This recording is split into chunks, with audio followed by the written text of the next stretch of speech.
Mahishadal MLA fan ক্লাবের আয়োজনে cricket টুর্নামেন্টে উপস্থিত হন কুণাল ঘোষ। প্রথম কথা হচ্ছে বিজেপি তাদের সঙ্গে তারা জনবিচ্ছিন্ন, জনগণ তাদের সঙ্গে নেই, এখান থেকে প্রত্যাখ্যাত হচ্ছে।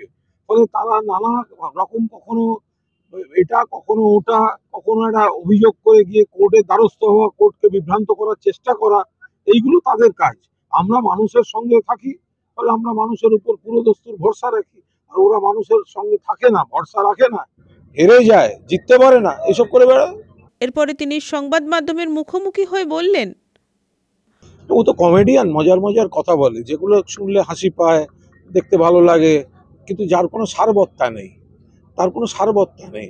রুদ্রনীল এমনি খুব ভালো ভালো অভিনেতা, যখন সিপিএম সমর্থক ছিল ভালো অভিনয় করেছে, যখন তৃণমূলের সঙ্গে ছিল ভালো অভিনয় করেছে, এখন বিজেপিতে গেছে ভালো অভিনয় করেছে, দুদিন বাদে দেখবেন সমাজবাদী পার্টি, এসইউসি, নানা রকম পার্টি ওর জন্য এখনো বাকি আছে। সিরিয়াসলি নেবেন না এসব।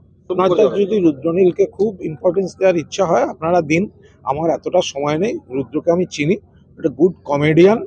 ও এখনো বাংলার কোনো রাস্তায় ছেড়ে দিলে একা বাড়ি চিনে বাড়ি ফিরতে পারবে না। ফলে বাংলার সীমান্ত, বাংলার রাজনীতি আর একটু সময় নিক।